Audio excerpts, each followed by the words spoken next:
You stupid kid. The words of a billionaire echoed through a penthouse suite. Seconds later, his $7.5 billion empire began to crumble. Helen Carter, a maid who had mastered the art of being invisible, was there with her daughter, Clara. Clara was supposed to be silent, tucked away in the corner with her sketchbook, while titans of industry negotiated a deal that could change the world.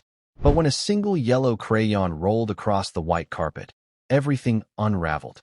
Marcus Thorne, the kind of man who measured life in profit margins, didn't see a child. He saw an interruption. He leaned forward, his voice dripping with contempt. "You stupid kid." The words froze the room, silenced the air, and sealed his fate.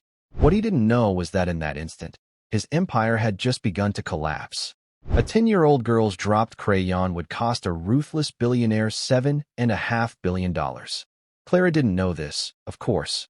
She only knew her mother's hand felt a little tighter in hers today, a silent warning that this was a world where children were meant to be invisible.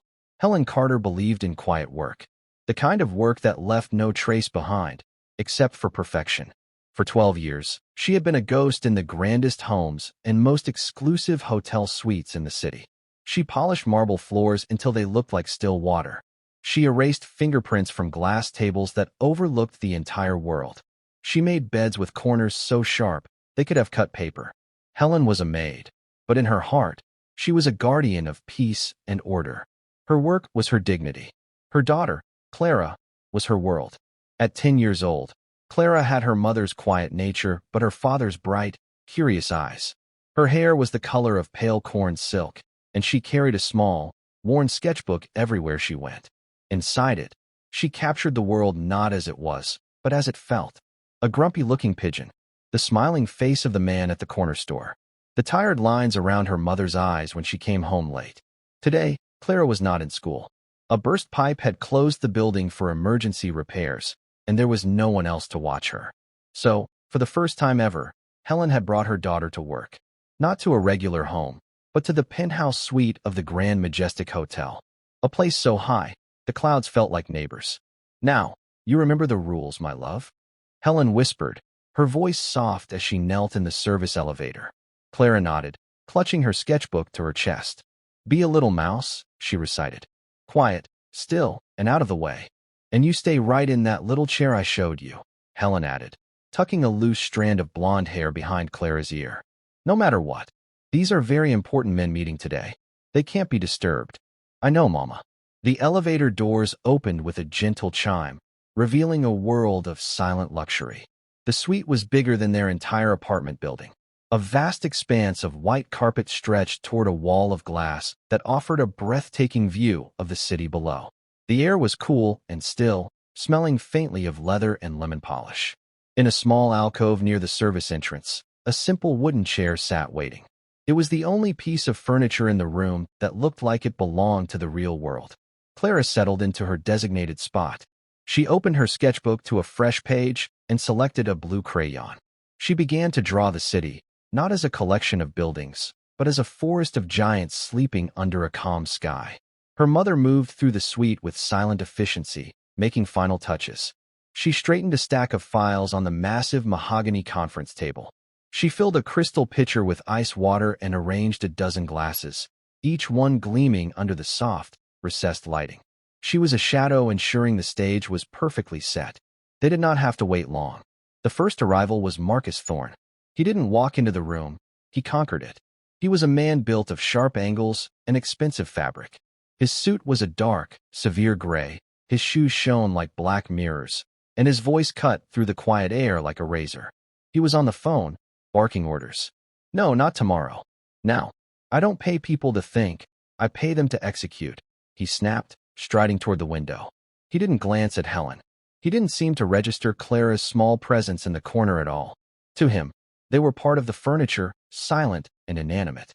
He ended his call and tossed his phone onto the table with a loud clatter that made Clara flinch.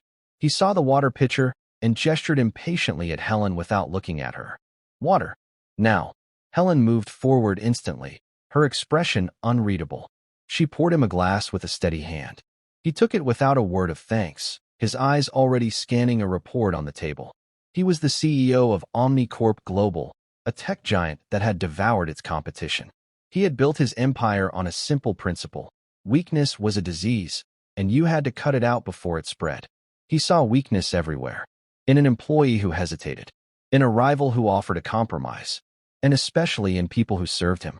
The second arrival was a different kind of man altogether. His name was General James Peterson. He was in his late 70s, with a full head of white hair and a posture that spoke of a lifetime of discipline. He wasn't tall or imposing, but he moved with a quiet authority that filled the space around him. His suit was simple, dark blue, and well-worn. Unlike Thorne, he paused when he entered. His eyes, a clear and piercing blue, took in the entire room. He nodded politely to Thorne's junior executives who had followed him in.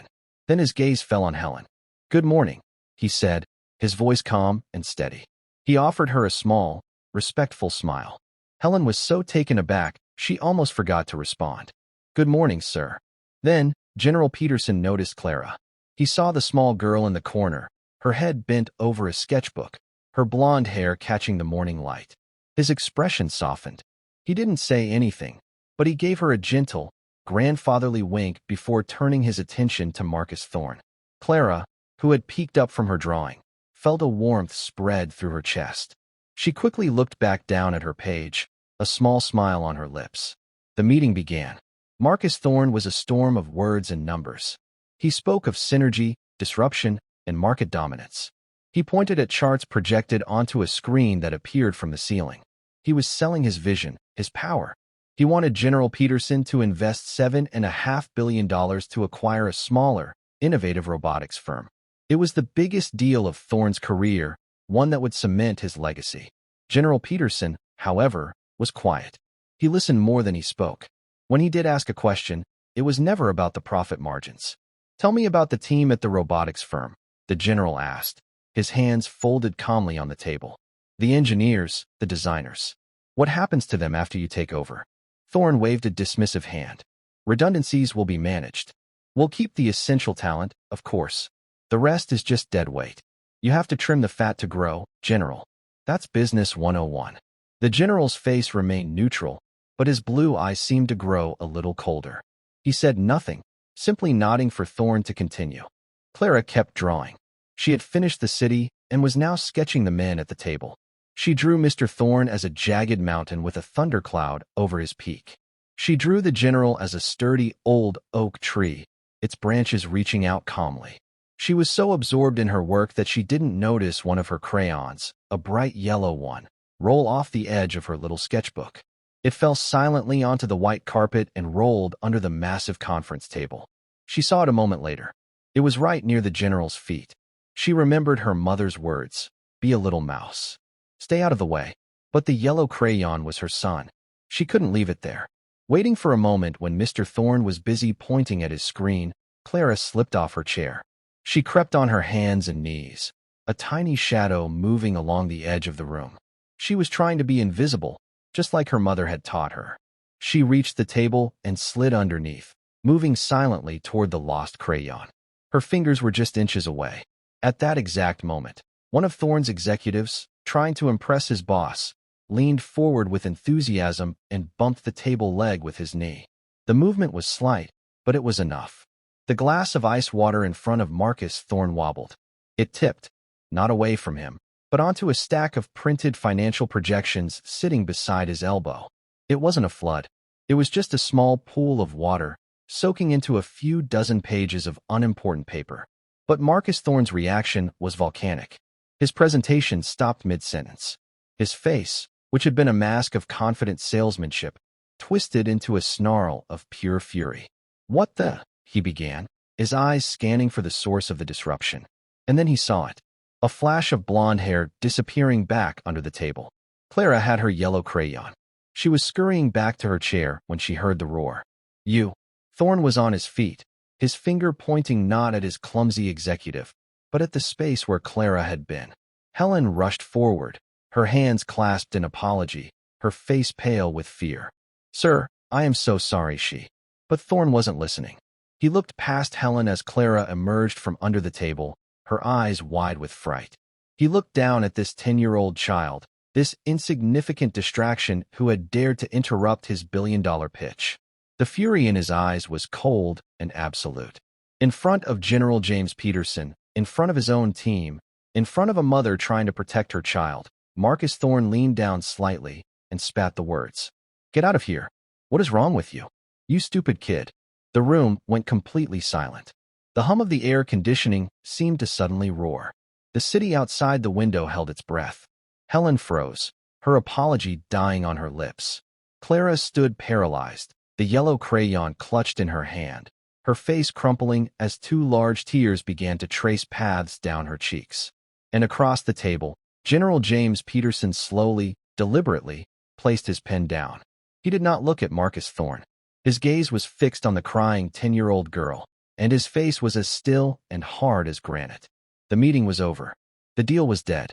And Marcus Thorne had absolutely no idea. The two words echoed in the vast, silent room. "Stupid kid." They hung in the air long after the sound had faded, like a stain that couldn't be wiped away. For a long moment, no one moved.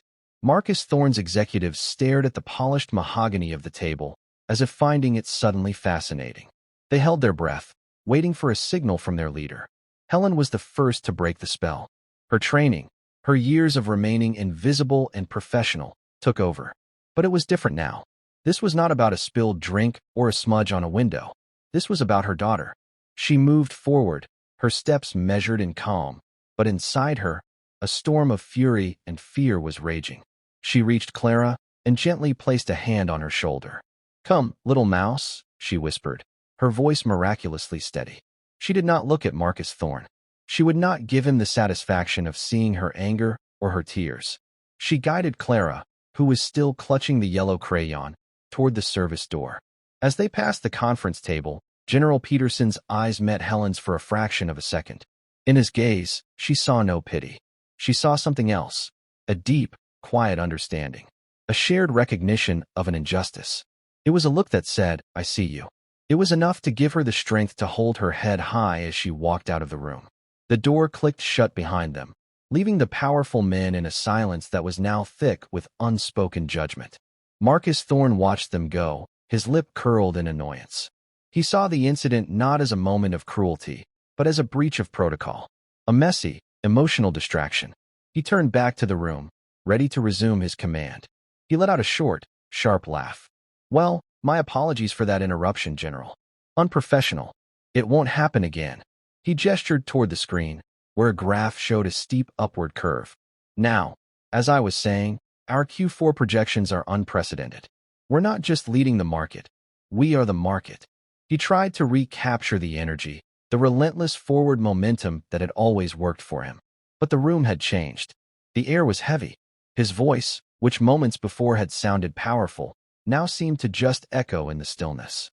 His junior executives shifted uncomfortably.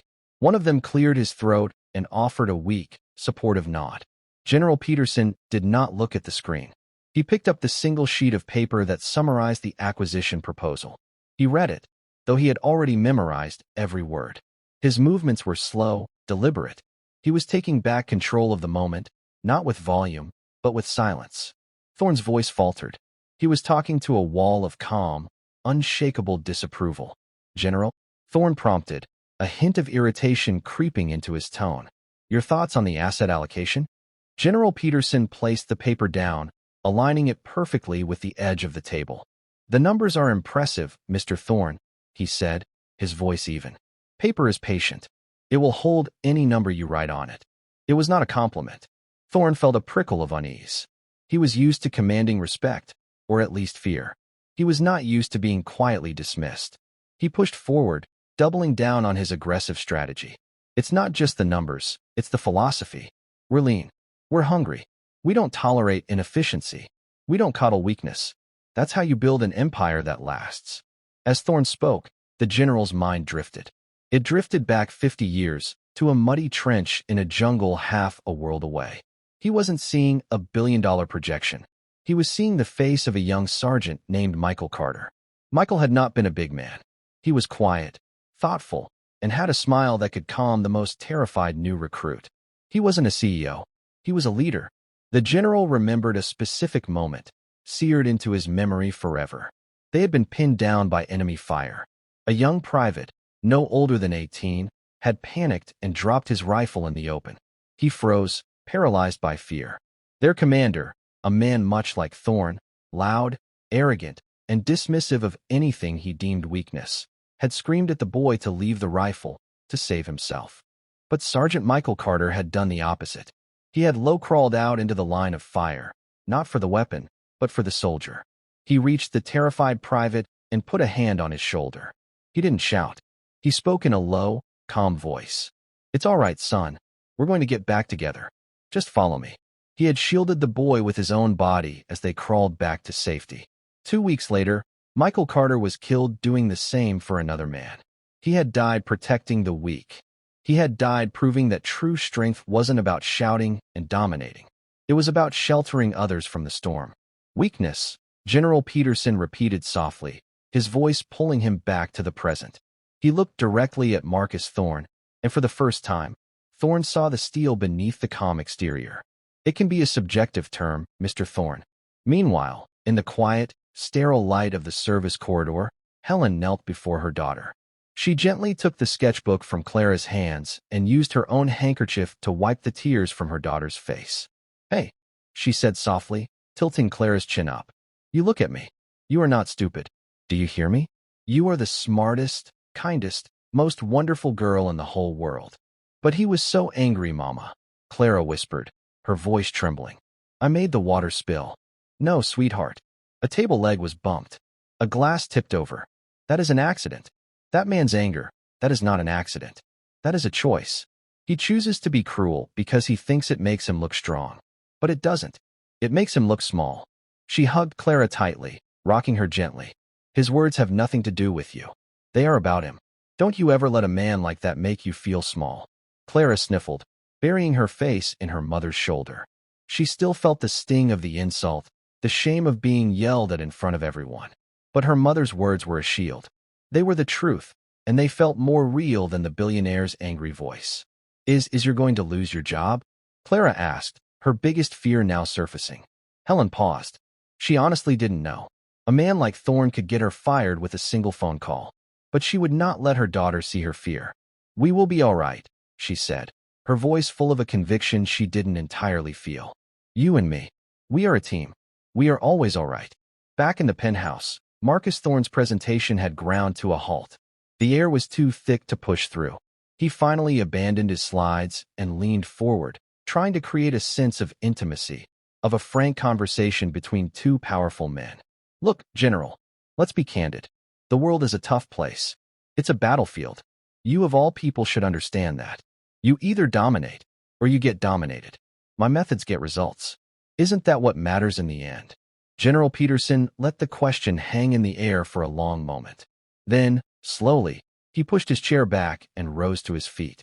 The meeting was not over because he was leaving. The meeting was over because he had made his decision. "Thank you for the presentation, Mr. Thorne," he said, his tone formal and final. It was very illuminating. Thorne, finally sensing the disaster unfolding, stood up as well. A desperate, forced smile plastered on his face. "So, are we ready to talk next steps? My legal team is ready to go." The general walked around the table, not toward the main door, but toward the small alcove where Clara's chair sat empty. Her sketchbook was still there, lying open. He picked it up gently. On the page was the drawing of the jagged mountain with the thundercloud, and next to it, the sturdy, old oak tree. He looked at the drawing for a long moment, then turned to face Thorne. "When I led men, Mr. Thorne, I learned that a team is only as strong as its trust in the person in charge. They need to know that their leader will have their back, especially when they make a mistake. They need to know he values their humanity more than his own ambition." He paused, his gaze unwavering. "You build your empire on fear. Fear is brittle. It shatters under pressure. I prefer to build on a foundation of character. It's the only thing that lasts." He closed the sketchbook and tucked it under his arm. "There will be no next steps," the general said quietly, but his words landed with the force of a gavel. "We will not be moving forward with the acquisition. Thank you for your time." He turned and walked toward the door, leaving Marcus Thorne standing in the middle of his silent, opulent penthouse, surrounded by his terrified executives. For the first time in his life, the titan of industry looked utterly, completely small. The $7.5 billion deal had vanished, not because of a bad number or a faulty projection, but because of a dropped yellow crayon and the ugly truth it had revealed. For a full minute after General Peterson departed, Marcus Thorne did not move. He stood as if frozen, his power draining away into the thick white carpet. The silence in the room was no longer respectful. It was suffocating. It was the silence of a tomb, and he was the one being buried. His executives, who had spent their careers anticipating his moods and fearing his anger, now watched him with a new kind of expression, a detached, clinical curiosity. They were watching a king who had just been publicly dethroned. Finally, Thorne's paralysis broke. He slammed his fist down on the mahogany table with a force that made the remaining water glasses jump. The sound cracked through the silence like a gunshot. "Who does he think he is?" Thorne roared, his face a mask of purple fury. He wasn't asking a question. He was venting a pressure that had been building his entire life. The pressure to always be the smartest, the toughest, the most ruthless man in any room. Some dusty old fossil, lecturing me about character? I built $100 billion company from nothing. What has he ever built? He just followed orders. He began to pace the length of the room, a caged tiger lashing out at the bars. He spun on his senior vice president, a man named Henderson who had been with him for a decade. "And you?" Thorne jabbed a finger at him. "You just sat there? Why didn't you say something? Why didn't you handle it?" Henderson, a man who had weathered countless tirades, simply looked back at his boss, his face pale. What could he have said? What could anyone have said? The general hadn't been angry. He had been disappointed. You could fight anger. You couldn't fight the quiet, unshakable weight of another man's principles. "Handle what, Marcus?" Henderson asked, his voice barely a whisper. He made up his mind. He made up his mind because of a maid and her brat. Thorne spat, the words dripping with venom. The ugliness that he usually kept hidden behind a veneer of corporate jargon was now on full display. Because of a spilled glass of water. $7.5 billion gone. Do you understand what this means for us? For the stock? For our Q3 earnings call. He was spiraling, grasping for the familiar metrics of his world. Stocks, earnings, power, but they felt like sand slipping through his fingers. He had lost, and he had lost in a way he couldn't comprehend. He hadn't been outmaneuvered or outsmarted. He had been judged, and he had been found wanting. He stormed over to the phone on the console and jabbed a button. "Get me hotel security. Now." He was going to make someone pay. Someone small. Someone vulnerable. "I want that maid fired. I want her blacklisted. She will never work in this city again." It was a petty, cruel act of a man trying to reclaim a shred of his lost power. It was the only language he knew. Helen and Clara did not take the service elevator down. Helen, in a small act of defiance, led her daughter through the main lobby. She wanted Clara to see the beautiful chandeliers, the polished floors, and the well-dressed people, not as a place where she had been shamed, but simply as a place they were leaving. She held her daughter's hand, her grip firm and reassuring. The city air, thick with the smell of traffic and hot pretzels, felt like freedom. They walked to the bus stop in silence, the noise of the city wrapping around them like a blanket. Clara was no longer crying, but she was quiet, her small face set in a thoughtful expression. She watched the people rushing by, each one lost in their own world. They found a seat at the back of the bus. As the vehicle lurched into motion, pulling away from the gleaming towers of the financial district, Helen finally spoke. "You know," she said, looking out the window, "your grandfather, my dad, he was a soldier. Like that man in the meeting, the general." Clara looked up, surprised. Her mother rarely spoke of her grandfather. He had died long before Clara was born, and the single photograph she had of him showed a young man with a kind smile and sad eyes. "He was a hero," Helen continued, her voice soft with memory. "Not because he was the strongest or the loudest. He was a hero because he was kind. He believed that looking after people was the most important job in the world. He used to say that you can always judge a man's strength by how he treats someone who can do nothing for him." Clara thought about the angry man in the big room. He had been loud. He had seemed strong, but he hadn't been kind. Then she thought about the general. He had been quiet, but his eyes had been kind. He had winked at her. He had picked up her sketchbook. "Like the general?" Clara asked. Helen smiled, a genuine, warm smile that reached her eyes. "Yes, my love. Exactly like the general." She didn't know if she still had a job. She didn't know how she would pay the rent next month if she didn't. The fear was a cold knot in her stomach. But sitting there, on a rumbling city bus with her daughter's head resting on her shoulder, she felt a sense of peace. She had her father's principles. She had her daughter's love. She had her dignity. No billionaire could ever take those things away from her. General James Peterson did not go back to his office. He had his driver take him to a place he hadn't visited in years, the National War Memorial. It was a quiet, solemn place, a wall of polished black granite etched with thousands of names. He walked slowly along the wall, his hand hovering over the surface, his mind quiet. He had lied to Marcus Thorne. He had not come to the meeting to be convinced. He had come to the meeting hoping to be wrong. For weeks, his investment team had been pushing the Omnicorp acquisition. The numbers were, as he had said, impressive. Thorne was a ruthless genius when it came to making money. But Peterson had a different system for vetting partners, one that wasn't on any balance sheet. He always did his own research into the character of the person he was about to do business with. He had heard stories about Thorne, his temper, his arrogance, his treatment of employees. Today was not a pitch, it was a test. A test Thorne had failed spectacularly. The general stopped walking. He had found the name he was looking for. He gently traced the engraved letters with his fingertips. Michael J. Carter. "Hello, Mike," he whispered to the wall. "It's been a while." He stood there for a long time, lost in thought. He thought about the young sergeant who had saved his life and the lives of so many others. He thought about the debt he could never repay. After the war, he had tried to find Michael's family, but they had moved, and the trail went cold. He had never stopped looking. The name Carter on the maid's uniform name tag this morning had been a coincidence, he was sure. It was a common name, but it had been a spark, a reminder. When the little girl had crept under the table, he hadn't seen a clumsy child. He had seen courage. The same quiet, determined courage Michael Carter had shown crawling out into enemy fire for a fallen comrade. And when Thorne had unleashed his venom on that child, he hadn't just insulted a little girl. He had desecrated the memory of everything men like Sergeant Carter had died for: decency, honor, and the protection of the innocent. General Peterson took out his phone. He did not call his investment team. He called his personal assistant, a woman who had been with him for 30 years and was known for her ability to find anyone, anywhere. "Eleanor," he said, his voice firm with new purpose. "I have a job for you. I need you to find someone. Her name is Helen Carter. She works as a maid, possibly for the agency that services the Grand Majestic Hotel. She has a 10-year-old daughter named Clara." He paused, looking at the name on the wall. "And I need you to do a deep dive.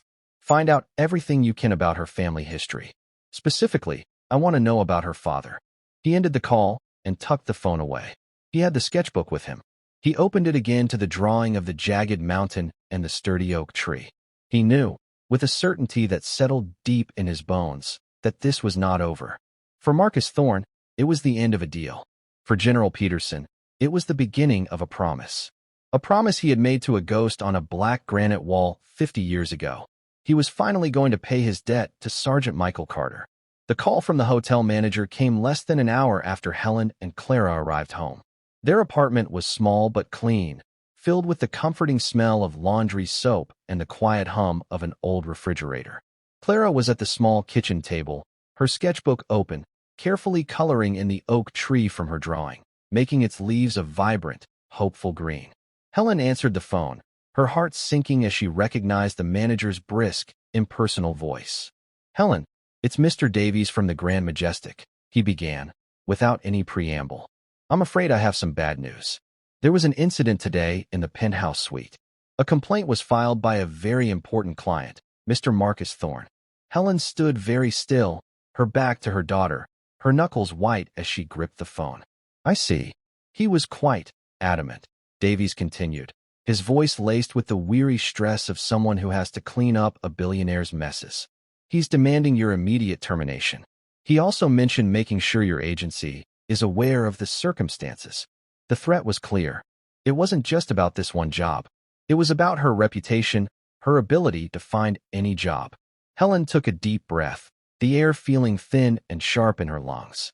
She thought of Clara, happily drawing, oblivious to the storm that was breaking over their lives.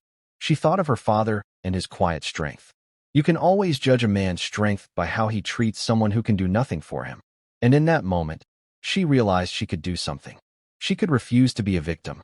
"Mr. Davies," she said, her voice quiet but firm, completely devoid of the panic he expected.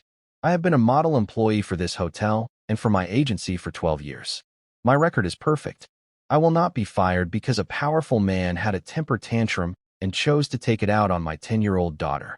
If you fire me based on this complaint, I will be speaking to the press. Not to make a scene, but to tell the truth about what happened in that room today. About what kind of man Marcus Thorne really is." There was a stunned silence on the other end of the line. Hotel managers were used to dealing with angry employees, with pleading, with tears. They were not used to dealing with calm, unbreakable dignity. Mr. Davies, who had been bracing for an argument, was completely disarmed. He knew Thorne was a bully. He also knew that a story about a ruthless CEO screaming at a maid's child was exactly the kind of viral news story that could cause a massive headache for the hotel's pristine public image. "Helen," he stammered. "I am a good worker, Mr. Davies," Helen said, finishing her thought. "But more than that, I am a good mother. I will not allow my child to be used as a scapegoat for a rich man's bad day. I will be in for my shift tomorrow, as scheduled. What you and Mr. Thorne decide to do after that is up to you." She hung up the phone. She didn't feel triumphant. She felt terrified, but she also felt a sliver of pride. She had not shouted. She had not pleaded. She had simply stood her ground on the firm foundation of the truth. She looked over at Clara, who had now added a bright yellow sun above the green tree. Helen walked over and placed a hand on her daughter's shoulder. "Everything is going to be all right, my love," she said. And for the first time, she truly believed it. Across town, Eleanor, General Peterson's assistant, was a whirlwind of quiet efficiency. She was a woman in her late 60s with the sharp mind of a master detective and the digital footprint of a ghost.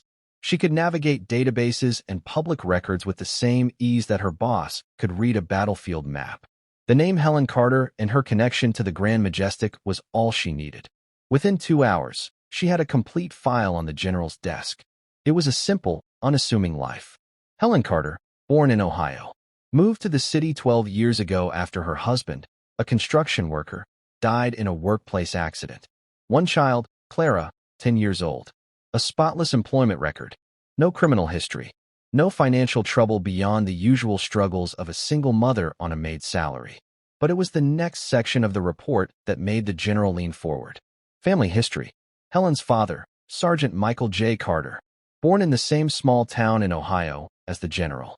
Enlisted in the Army at 18. Served in the same division, the same platoon. Awarded the Silver Star for valor. Killed in action. The dates and places matched perfectly. It was him. Eleanor, anticipating the general's next question, had already gone a step further. She had cross-referenced military archives and pension records. Sergeant Carter's military pension and life insurance benefits had been paid out to his young wife, who had passed away from pneumonia just a few years later. The remaining funds, meant to be held in trust for his only child, Helen, had been managed by a small, local bank. That bank had gone bankrupt in the financial crisis of the late 80s. The trust had vanished. Through a combination of tragedy and bureaucratic failure, Michael Carter's daughter had received almost nothing of the legacy he had left for her. General Peterson read the final page of the report, his expression unreadable. He looked at the photo of Sergeant Carter clipped to the file, the same young man from his memories, with the kind smile and the sad eyes. Then he looked at the recent photo of Helen, a security badge photo from the hotel. He saw the same eyes, the same quiet strength, the same resilience. The coincidence was so profound it felt like an intervention from the past. He had gone to that meeting to test a man's character and had instead found the daughter of the man who had defined character for him. He picked up the phone. "Eleanor, get me our head of legal, David Chun," he commanded, "and find out who holds the commercial lease for the headquarters of Omnicorp Global. I believe it's the Thorne Tower downtown. I want to know who the ultimate owner of that building is." He was no longer just an investor pulling out of a deal. He was a general, planning a campaign. Marcus Thorne had made a powerful enemy, but not for the reasons he thought. He hadn't just lost a business deal. He had awakened a sleeping giant of loyalty and honor. He had picked a fight with a ghost, and the general was about to give that ghost his full and undivided attention. Thorne had tried to ruin a good woman's life over a spilled glass of water. He had no idea that he was about to be swept away by a tidal wave of consequences, set in motion 50 years ago in a muddy trench half a world away. The next morning, Helen Carter walked into the Grand Majestic Hotel with her head held high. She wore her simple, clean uniform like a suit of armor. The other staff members in the locker room avoided her eyes, whispering amongst themselves. The news had already spread through the hotel's intricate gossip network. Helen Carter had crossed Marcus Thorne and was going to be fired. She was a dead woman walking. Helen ignored the whispers. She clocked in, collected her cart, and went to her assigned floor. She worked with the same quiet diligence she always had, her movements practiced and efficient. She cleaned rooms, replaced linens, and polished surfaces until they gleamed. With every swipe of her cloth, she felt a sense of calm purpose. She was doing her job. She was earning her living. She was not a victim. She was a worker, and her work had dignity. Mid-morning, Mr. Davies, the hotel manager, appeared at the end of the hallway. He was a man who was used to walking with brisk authority, but today his steps were hesitant. He approached Helen as she was leaving a room. "Helen," he said, his voice low. "Could I have a word?" Helen turned to face him, her expression neutral. "Of course, Mr. Davies." He wrung his hands, a gesture so unlike his usual confident demeanor that it was startling. I received another call from Mr. Thorne's office this morning. His assistant. They were insistent about your termination." Helen waited, saying nothing. "And I have to be honest with you," Davies continued, looking down the hall as if to make sure no one was listening. "My first instinct was to do exactly what he asked. He's a powerful man, the kind of man you don't say no to." He finally met her eyes. "But then you said what you said on the phone yesterday, about telling the truth, and it made me think." He paused, taking a deep breath. "This hotel has been in my family for 3 generations. My grandfather built it on the principle of service, yes, but also on respect. Respect for the guests, and respect for the staff who make this place run. We are not in the business of letting bullies push our people around." A wave of relief so powerful it almost made Helen dizzy washed over her. "So, you can consider the matter closed," Mr. Davies said, a new firmness in his voice. "You are a valued employee, Helen. Your job is safe here. As for Mr. Thorne, he is no longer welcome at the Grand Majestic Hotel. We will be terminating our corporate account with Omnicorp this afternoon." It was an act of quiet, corporate courage that would cost the hotel millions of dollars in the short term. But Mr. Davies stood a little taller after he said it. He had chosen decency over profit. He had honored his grandfather's legacy. Helen was speechless. "Thank you, Mr. Davies," she finally managed to say, her voice thick with emotion. "Thank you." He simply nodded, gave her a small, respectful smile, and walked away. Helen leaned against her cart for a moment, her eyes closed. A single tear escaped and traced a path down her cheek. It was not a tear of sadness. It was a tear of gratitude. At the top of the gleaming Thorne Tower, Marcus Thorne was in a state of controlled fury. The news of the failed deal had not yet leaked to the press, but the internal fallout was catastrophic. His board of directors was demanding an explanation. His stock was already showing signs of a nervous wobble in pre-market trading based on whispers and rumors alone. And now this, an email from the Grand Majestic Hotel, terminating their lucrative corporate account. It was a slap in the face, a public humiliation from a glorified innkeeper. "Insignificant gnats," he yelled, slamming his office door shut. He was a man who understood power in terms of scale. Billions of dollars, global markets, corporate dominance. He could not comprehend being defied by people he considered beneath his notice. A maid, a hotel manager. It was an inversion of the natural order of his world. His intercom buzzed. It was his assistant. "Sir, a David Chun is on line 1 for you. He says he's the chief legal counsel for Peterson Industries." Thorne's mood shifted instantly. A flicker of hope. Maybe the old man had reconsidered. Maybe this was a call to renegotiate. He smoothed his tie, took a calming breath, and composed his face into a mask of professional confidence. He sat behind his massive desk, the symbol of his power, and picked up the phone. Marcus Thorne speaking. "Mr. Thorne," came a smooth, calm voice. "My name is David Chun. As I said, I represent General Peterson. I'm calling today not about the acquisition, which is permanently off the table, but regarding another business matter." The building you're in. Thorne Tower. Thorne stiffened. What about it? Peterson Industries, through a subsidiary holding company, is the ultimate owner of the property at 101 Park Avenue, Chin said, his tone matter-of-fact. Omnicorp Global is a tenant. Your lease is up for renewal in 60 days. I am calling to inform you that we will not be renewing that lease. We will also be exercising our contractual right to rename the building, effective immediately. A team will be arriving this afternoon to remove the lettering from the facade. The silence that followed was absolute. Thorne felt the blood drain from his face. This wasn't business. This was personal. This was a targeted, strategic demolition of his pride. Thorne Tower was more than just a building to him.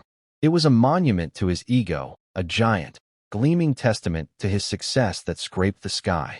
And the general was tearing it down.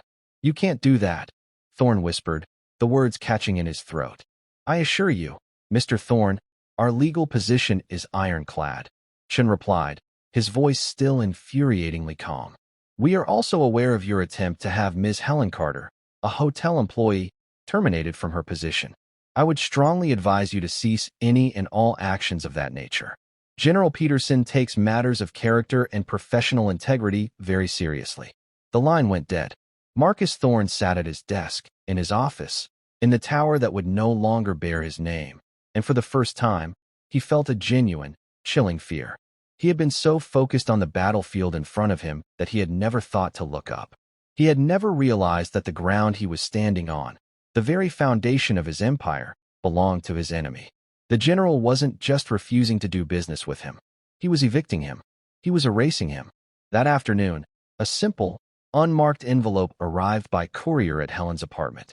There was no return address. Inside, she found two things. The first was Clara's sketchbook. The second was a single sheet of heavy, cream-colored paper. It was a letter, typed in a simple, elegant font. Dear Miss Carter, your daughter is a gifted artist. She sees the world with a clear and honest eye. I hope you will encourage her talent. I knew your father. I served with him. He was the finest man I have ever known, and he saved my life at great personal cost.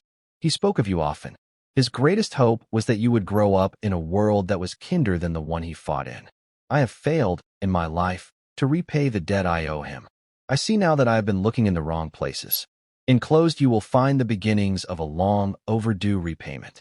Your father's legacy is not just one of heroism, but of the decency and strength he passed on to you. You honored him and his memory with your courage yesterday.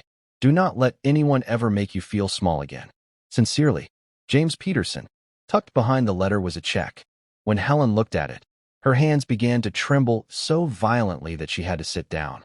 The amount was staggering. It was more money than she could have earned in 100 lifetimes.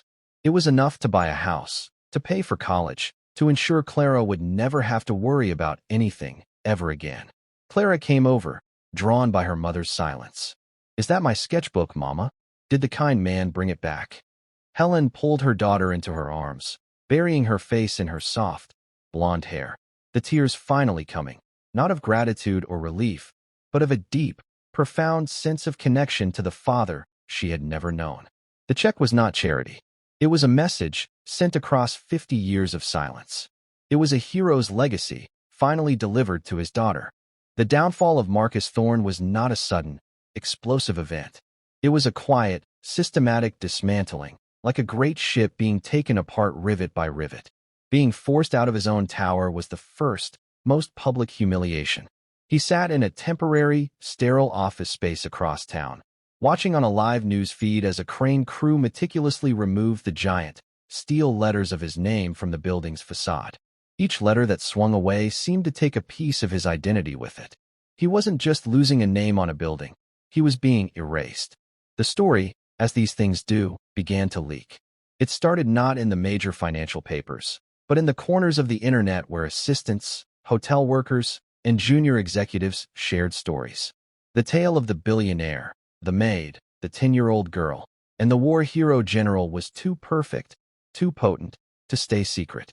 It had the simple, powerful resonance of a fable. It spread like wildfire. A hotel valet's tweet about seeing General Peterson leave with a child's sketchbook went viral. A blog post from a former Omnicorp intern detailing Thorne's legendary temper gained millions of views. Within days, Clara's drawing of the jagged mountain with the thundercloud was everywhere, an instantly iconic meme that perfectly captured the public's perception of corporate arrogance. It was simple, childish, and utterly devastating. Major news outlets, smelling blood in the water, picked up the scent. The narrative was no longer about a failed acquisition. It was a referendum on a man's character. Headlines blared, "Billion-dollar bully, the CEO and the crayon. How a child's drawing toppled a titan." Thorne's attempts to control the narrative were useless. He released a cold, corporate statement about a private business matter that has been grossly misrepresented. He tried to buy silence, sending his lawyers after bloggers and news sites with threats of defamation suits. But it was like trying to stop the tide with a teacup. The world had already seen the drawing. It had already judged him. Inside Omnicorp, the empire of fear was collapsing. The board of directors, men and women who had once trembled at Thorne's approach, now saw him as a liability. The stock had lost 30% of its value in a week. Major clients were pulling their contracts, not wanting to be associated with the billion-dollar bully. In a hastily called emergency meeting in a conference room that felt like a bunker, they confronted him. "This is a disaster, Marcus," said one board member, a man who had been his staunchest ally for years. "The brand is toxic. This is a temporary storm." Thorne roared, his face flushed, his last vestiges of control slipping. "It's a media fabrication. We write it out. We show strength." But they weren't listening anymore. The fear he had cultivated for so long had been replaced by a more powerful fear, the fear of their own ruin. They had seen his weakness, his inability to control a situation that wasn't about numbers on a spreadsheet. "The vote is unanimous, Marcus," the chairman said, his voice flat and final. "We're invoking the morals clause in your contract. You are to step down as CEO, effective immediately." He was given a severance package, a golden parachute that was still a fortune to anyone else, but an insult to him, and was escorted from the building by security. As he walked through the lobby, the employees he had terrorized for years did not jeer or celebrate. They simply watched him go, their faces blank. Their silence was the most profound indictment of all. Marcus Thorne, the titan of industry, vanished from the public eye, his legacy not one of innovation or success, but of a single, ugly phrase whispered in meeting rooms and cafeterias for years to come. "You stupid kid." A year later, the scent of warm bread and melting butter filled the bright, airy space of the yellow crayon. It was Helen Carter's bakery. Sunlight streamed through the large front window, illuminating the happy chatter of customers and the glass cases filled with pastries that were tiny works of art. The bakery was more than a business. It was a community hub, a place of warmth and welcome. Helen, in a clean white apron, moved with a calm, happy confidence, greeting her regulars by name. She was no longer a ghost polishing a world that wasn't hers. She was the creator of her own small, perfect world, and she shared it generously. Clara, now 11 and on the cusp of teenagehood, sat at a corner table, her sketchbook open. Her drawings were more confident now, shaded with a skill that hinted at a future career. She had a real art tutor, a gentle woman paid for by the education fund the general had established for her. But she still drew the world as she felt it. Today, she was sketching a group of children laughing at the table next to her, capturing not just their faces, but their joy. Their lives had been transformed, but they had not been changed. The money had provided security, not luxury. Their home was comfortable, not ostentatious. Helen still believed in the dignity of a hard day's work. Clara still believed in the quiet power of observation. Once a month, they had Sunday dinner with Uncle Jim. General Peterson had become family. He would sit in their small living room, a cup of tea in his hands, and tell Clara stories about the boy who had been her grandfather. He didn't talk about battles or medals. He talked about how Michael Carter used to share his rations with stray dogs, how he could make the other soldiers laugh even when they were scared, and how he always wrote letters home, filled with hope for the daughter he hadn't yet met. Through these stories, the ghost in the photograph became a man. The general was repaying his debt not with money, but with memory, giving Helen the father she'd lost, and Clara the grandfather she'd never known. One evening, after the general had left, Helen found Clara standing in the living room, looking at the framed drawing on the wall, the jagged mountain and the sturdy oak tree. Do you ever think about him? Clara asked quietly. The angry man. Helen came and stood beside her, putting an arm around her daughter's shoulders. Sometimes, she admitted, I feel sad for him. He had so much, but he didn't have any kindness. So he really had nothing at all. She looked at the drawing. You saw it, right from the start. You saw who he was. Never lose that, Clara. Never stop seeing the truth in people. Clara leaned her head against her mother's side. The oak tree is you, she whispered. And it's Uncle Jim. And it's Grandpa Michael, too. Helen hugged her tight, her heart full. Out the window, life went on. The city hummed. People went about their days, and the old Thorne Tower, now renamed the Heritage Plaza, stood against the skyline, its identity washed clean. It was just a building now, its power to intimidate gone. It was a testament to the fact that true power is not in the height of the towers we build, but in the foundations of character on which we stand. It was a story about how a dropped crayon, a child's clear eye, and a mother's quiet dignity could change the world. Or, at the very least, change their small, perfect corner of it, proving that the loudest voice in the room is rarely the strongest, and that kindness, passed down from a hero in a muddy trench to the daughter he never met, and to the granddaughter who drew the truth, is the only legacy that truly endures. And that's where we'll end the story for now.